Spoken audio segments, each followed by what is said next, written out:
ଆଜିର ଭିଡ଼ିଓରେ core 1ର unit 1 ଭାଷା ସଂଜ୍ଞା ସ୍ୱରୂପର 2 ମାର୍କିଆ ସର୍ଟ କୋଶ୍ଚିନ୍ ଆଲୋଚନା କରିବା। ପୂର୍ବ ଭିଡ଼ିଓରେ ଆମେ 1 ମାର୍କିଆ ସର୍ଟ କୋଶ୍ଚିନ୍ ଆଲୋଚନା କରିସାରିଛେ। ଯେଉଁମାନେ ଦେଖିନ ପ୍ଲେଲିଷ୍ଟକୁ ଯାଇ ଦେଖିନେବେ। ଭାଷା ଶବ୍ଦର ଅର୍ଥ କ'ଣ? ମନୁଷ୍ୟ ବାକ୍ଯନ୍ତ୍ରର ଉଚ୍ଚାରିତ ଧ୍ୱନି ପ୍ରତୀକ ମାନଙ୍କର ନିର୍ଦ୍ଦିଷ୍ଟ ବ୍ୟବସ୍ଥାର ମାନବର ମନନ ଚିନ୍ତନ ଆଦିର ପରିପ୍ରକାଶ ଓ ସମାଜ ଅନ୍ୟ ମାନବମାନଙ୍କ ସହିତ ଏହାର ଭାବ ବିନିମୟ ହିଁ ଭାଷାର ଅର୍ଥ ଅଟେ। ଭାଷା ଶବ୍ଦର ବିସ୍ତୃତ ତଥା ନିର୍ଦ୍ଦିଷ୍ଟ ଅର୍ଥ କହିଲେ କ'ଣ ବୁଝ? ସାଧାରଣତଃ ଭାଷା ଶବ୍ଦଟି ବିସ୍ତୃତ ବା ବ୍ୟାପକ ଓ ନିର୍ଦ୍ଦିଷ୍ଟ ଅର୍ଥରେ ବ୍ୟବହୃତ ହୋଇଥାଏ। ବିସ୍ତୃତ ଅର୍ଥରେ ଦେଖିବାକୁ ଗଲେ ପ୍ରାଣୀର ଭାବ ବିନିମୟ ନିମିତ୍ତ ବ୍ୟବହୃତ ଯେକୌଣସି ଅଙ୍ଗଭଙ୍ଗୀ ଇଙ୍ଗିତ କଣ୍ଠଧ୍ୱନି ଏପରିକି ନୀରବତା ମଧ୍ୟ ଭାଷାର ବିସ୍ତୃତ ଅର୍ଥ ବୋଲି ବିବେଚନା କରାଯାଏ। ପଶୁପକ୍ଷୀମାନଙ୍କର ଭାଷା କିପରି? ଭାଷାତତ୍ତ୍ୱବିତ୍ମାନେ ପରୀକ୍ଷା ଦ୍ୱାରା ଦର୍ଶାଇଛନ୍ତି ଯେ ପଶୁପକ୍ଷୀ ଓ କେତେକ ଇତର ପ୍ରାଣୀ କେତୋଟି ସ୍ୱଳ୍ପ ସୀମିତ ଶବ୍ଦ ସାହାଯ୍ୟରେ କ୍ଷୁଧା ତୃଷା କ୍ରୋଧ ଶୋକ ହର୍ଷ ବିସ୍ମୟ ଆଦି ମନୋଭାବ ପ୍ରକାଶ କରି ଚିନ୍ତାଶକ୍ତିର କିଞ୍ଚିତ ପ୍ରକାଶ କରିଥାନ୍ତି। ଇତର ପ୍ରାଣୀଙ୍କର ଭାଷା ଓ ମନୁଷ୍ୟର ଭାଷାକୁ ଭାଷାବିଜ୍ଞାନୀମାନେ କ'ଣ କହିଛନ୍ତି? ଭାଷା ବିଜ୍ଞାନୀମାନଙ୍କ ମତରେ ଇତର ପ୍ରାଣୀମାନେ ଯେଉଁ ଶବ୍ଦ ଉଚ୍ଚାରଣ କରିଥାନ୍ତି ତାହା ଅବ୍ୟକ୍ତବାକ୍ ଓ ମନୁଷ୍ୟର ଭାଷାକୁ ବ୍ୟକ୍ତବାକ୍ ଆଖ୍ୟା ଦେଇଛନ୍ତି। ଏହି ବ୍ୟକ୍ତବାକ୍ ହିଁ ଭାଷା ବିଜ୍ଞାନର ଅଧିତବ୍ୟ। ଭାଷା ଶବ୍ଦର ବ୍ୟକ୍ତିଗତ ଅର୍ଥ କ'ଣ? ସଂସ୍କୃତ ଭାଷ୍ ଧାତୁରେ ଆହା ପ୍ରତ୍ୟୟ ଯୁକ୍ତ ହୋଇ ଭାଷା ଶବ୍ଦ ଗଠିତ। ଏହାର ଅର୍ଥ ବ୍ୟକ୍ତବାଣୀ। ଭାଷ୍ୟତେ ବ୍ୟକ୍ତବାକ୍ ରୂପେଣ ଅଭିବ୍ୟଜ୍ୟତେ ଇତି ଭାଷା। ଅର୍ଥାତ୍ ବ୍ୟକ୍ତବାକ୍ ରୂପରେ ଯାହାର ଅଭିବ୍ୟକ୍ତ ଘଟିଥାଏ ତାହାକୁ ଭାଷା କୁହାଯାଏ। କପିଳ ମୁନି ଭାଷାର ଅର୍ଥ ସମ୍ପର୍କରେ କ'ଣ କହିଛନ୍ତି? ସ୍ଫୁଟ ବାକ୍ କରଣ ପ ଭାବାବ୍ୟକ୍ତି ସାଧକ ସାଙ୍କେତିତ ଧ୍ୱନି ବ୍ରାତଃ ସା ଭାବସ୍ୟତ୍ୟୁ ଚେତ୍ ବୁଦ୍ଧ୍ୟଂ। ଏହି ପଦରେ ବାକ୍ କୁ ସ୍ଫୁଟ କରିବା ଶକ୍ତି ଭାବକୁ ଅଭିବ୍ୟକ୍ତ କରିବାର ସାମର୍ଥ୍ୟ ବାକ୍ ଯନ୍ତ୍ରର ଉଚ୍ଚାରିତ ଧ୍ୱନି ସମୂହ ଓ ଏଗୁଡ଼ିକର ସାଙ୍କେତିକତା ହିଁ ଭାଷା ପଦବାଚ୍ୟ।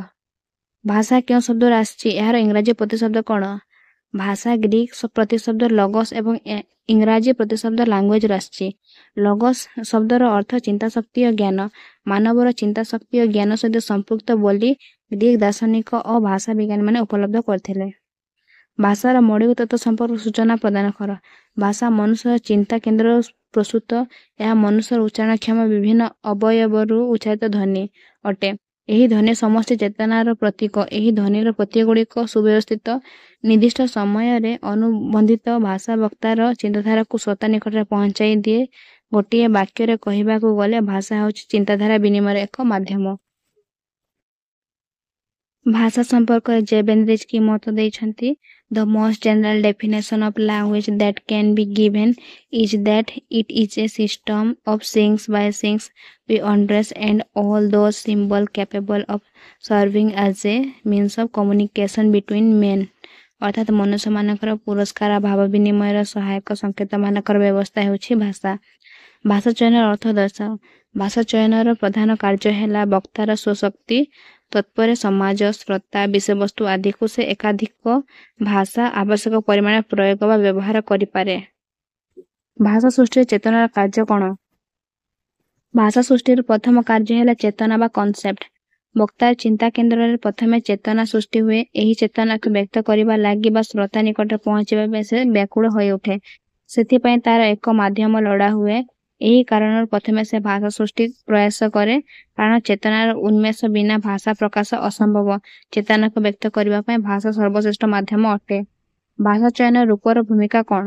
ଭାଷା ଚୟନ ସମୟରେ ଉପଯୋଗୀ ଶବ୍ଦ ସଂକଳନ ପରେ ସେଗୁଡ଼ିକ ବାକ୍ୟରେ ବ୍ୟବହାର ଉପଯୋଗୀ କରିବା ଲାଗି ବକ୍ତା ଉପସର୍ଗ ପରସର୍ଗ ଅନ୍ତଃସର୍ଗ ଆଦି ଯୁକ୍ତ କରିବା ବା ଏହିପରି ଅନ୍ୟ କୌଣସି ପଦ୍ଧତି ସାହାଯ୍ୟ ନେଇ ଶବ୍ଦ ରୂପେ ପଦରେ ପରିଣତ କରିଥାଏ।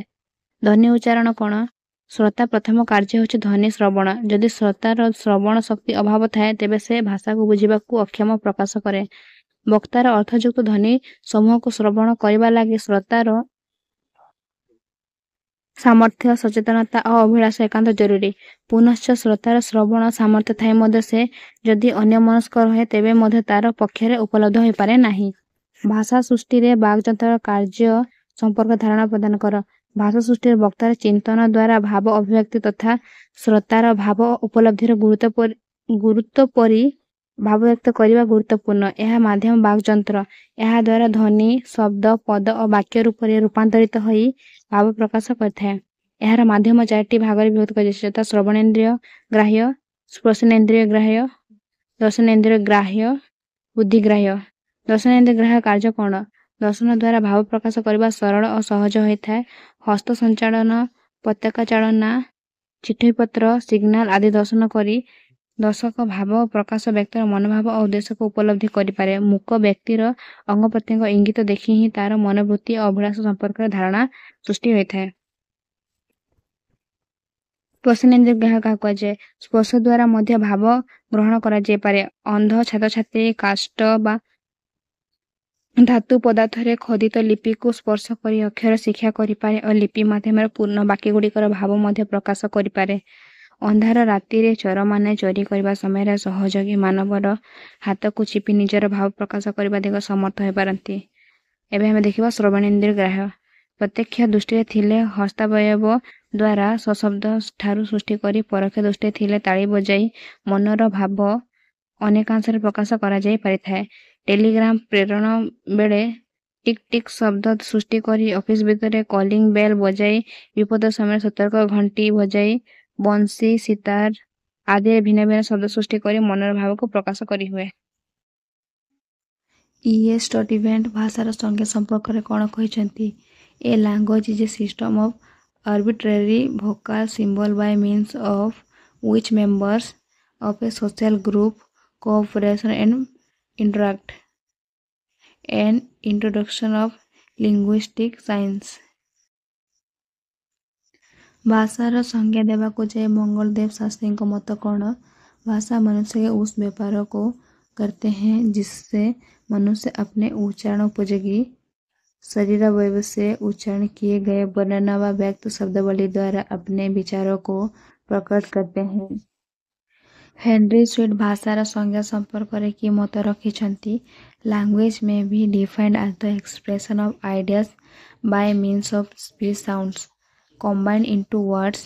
In other words, every sentence of word by which we express our ideas has a certain definite form of its own virtue of the sounds of which it is made of and has more or less definite meaning. ଭାଷା ହେଉଛି ମନୁଷ୍ୟର ବାକ୍ଯନ୍ତ୍ରର ଉଚ୍ଚାରିତ ଧ୍ୱନି ସମୂହ ଯାହାଦ୍ୱାରା ଚିନ୍ତାରାଜିର ପ୍ରକାଶ ସମ୍ଭବ ହୁଏ, ଯାହାର ଉଣା ଅଧିକରେ ନିର୍ଦ୍ଦିଷ୍ଟ ଅର୍ଥ ଥାଏ। ଭାଷାର ମୌଳିକ ତତ୍ତ୍ୱ ଉପରେ ଭାଷାବିତ୍ ବାସୁଦେବ ସାହୁଙ୍କ ମତ କ'ଣ ଅଟେ? ଭାଷା ମାନବ ଚିନ୍ତା ପ୍ରସ୍ତୁତ ଓ ତାହାର ଉଚ୍ଚାରଣକ୍ଷମ ବାକ୍ଯନ୍ତ୍ର ସାହାଯ୍ୟରେ ବିଭିନ୍ନ ପ୍ରଯତ୍ନ ଦ୍ୱାରା ଉଚ୍ଚାରିତ ନିର୍ଦ୍ଦିଷ୍ଟ ଅଥବା ସ୍ଥଳ ବିଶେଷ ଯାଦୃଚ୍ଛିକ ଅର୍ଥଯୁକ୍ତ ବାଚିକ ଧ୍ୱନି ପ୍ରତୀକ ସମୂହର ଏକ ନିୟମାବଦ୍ଧ ବ୍ୟବସ୍ଥା, ଯାହା ମାଧ୍ୟମରେ ତତ୍ସମ୍ପୃକ୍ତ ସମାଜର ବ୍ୟକ୍ତିମାନେ ପରସ୍ପର ମଧ୍ୟରେ ଚିନ୍ତାଧାରାର ବିନିମୟ କରିପାରନ୍ତି। ଭାଷା ସ୍ୱରୂପ କାହାକୁ କୁହାଯାଏ? ଭାଷା ଏକ ଅର୍ଥପୂର୍ଣ୍ଣ ବ୍ୟକ୍ତବାଣୀ। ଏହା ମଣିଷ ଉଚ୍ଚାରଣକ୍ଷମ ଅବୟବମାନଙ୍କରୁ ଉଚ୍ଚାରିତ ଏବଂ ଚିନ୍ତା ପ୍ରସ୍ତୁତ ସୁନିର୍ଦ୍ଦିଷ୍ଟ ଅର୍ଥଯୁକ୍ତ ତଥା ଯାଦୃଚ୍ଛିକ ଅଶୃଙ୍ଖଳିତ ଧ୍ୱନିମାନଙ୍କର ପ୍ରତୀକ। ଏହା ଏକ ନିୟମ ପଦ୍ଧତି ଯାହାଦ୍ୱାରା କୌଣସି ଭାଷା ସମାଜ ବା ଗୋଷ୍ଠୀର ବ୍ୟକ୍ତିମାନେ ଆପଣା ଆପଣା ମଧ୍ୟରେ ନିଜର ଭାବ ବିନିମୟକୁ ଭାଷାର ସ୍ୱରୂପ କୁହାଯାଏ। ଭାଷା ସ୍ୱରୂପ କେତୋଟି ଦିଗ ଅଛି ଓ ସେମାନଙ୍କ ନାମ ଦର୍ଶାଅ।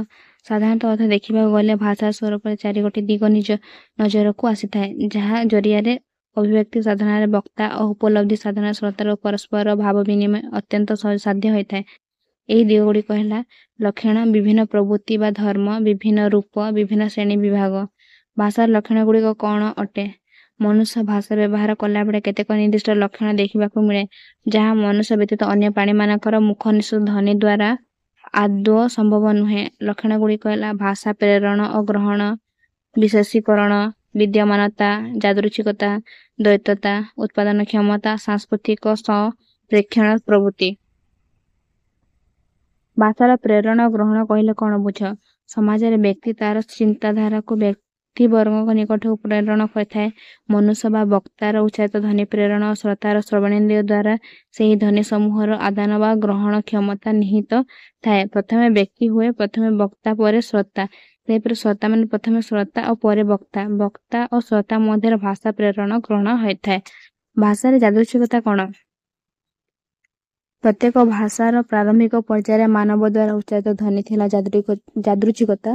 संकेत धर्मी गुण जोगु ही भाषा व्यवहार रे यह देखा जाए से भिन्न भिन्न भाषार भिन्न भिन्न ध्वनि रही भाषार ध्वनि और ध्वनि समूहर अर्थ मध्य यादृच्छिक देखा जाए एक प्रकार ध्वनि समष्टि गोटे भाषा गोटे निर्दिष्ट अर्थ प्रकाश कला बेले अन्य गोटे भाषा अन्य एक अर्थ प्रकाश करता है एपरी हेबाकू भाषार यादृच्छिकता कहुए भाषा रे उत्पादन क्षमता कहले कौन बुझ प्रत्येक भाषा स्वतंत्र और अनन्य यार ध्वनि तत्व मध्य से भाषा प्रति निर्दिष्ट अटे रूप तत्व वाक्य गठन पद्धति मध्य निर्दिष्ट भाषार स्वतंत्र रूप वहन करता समय परिवर्तन द्वारा भाषा नूतन सामग्री संलग्न हो चली था यह द्वारा भाषा जीवंत परिमार्जित परिवर्धित और प्रचलित हो चली था नूतन शब्द आहरण नूतन शब्द निर्माण नूतन अर्थर उद्भावन वाक्य गठन नवीकरण और नूतन शैली प्रवर्तन प्रभृति भाषार उत्पादन क्षमता परिसरभुक्त अटे एबे आमे देखिबा भाषार प्रामाणिकता कहले कौन बुझ प्रत्येक भाषार एक प्रामाणिक रूप थाए यह भौगोलिक सीमा और निर्दिष्ट अंचल आदिवासी मानकर द्वारा गृहीत और सर्वजनबद्ध होता है स्थान और परिवेश भेदरे कथित रूप से भिन्नता देखागले मध्य ताहार लिखित रूपटी प्रामाणिक भाषा भाव में प्रचलित होता है ओडिया भाषा लिखित प्रामाणिक रूप ठारू गंजाम कोरापुट कलाहांडी बालेश्वर मयूरभंज बलांगीर कटक और पुरी कथित भाषा अनेकांश भिन्न भिन्न थाए सामाजिक दृष्टि भाषार स्तर भेद किपरि हुए समाज बास कर मनीष मान मध्य शिक्षित और अशिक्षित दुईटी गोष्ठी थांती शिक्षित व्यक्ति मान अशिक्षित व्यक्ति मान साधारणतः लौकिक तथा ग्राम्य भाषा व्यवहार करथुवा बेले शिक्षित व्यक्ति माने विदग्ध तथा शिष्ट भाषा व्यवहार करथंती शिष्ट भाषा रे व्याकरण शुद्धता थिला बेले लौकिक भाषा ए शुद्धता परिलक्षित हुए नहीं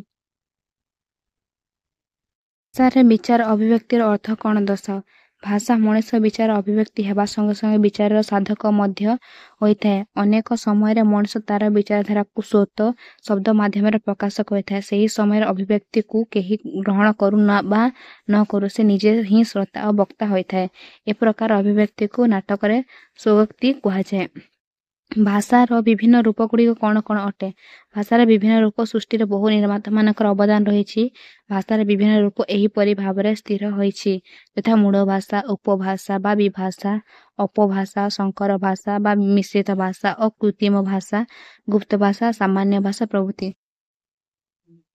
आजिर वीडियो रे आमे 2 मार्किया इंपोर्टेंट क्वेश्चन सब आलोचना कले परवर्ती वीडियो रे पुणी देखाहेबा।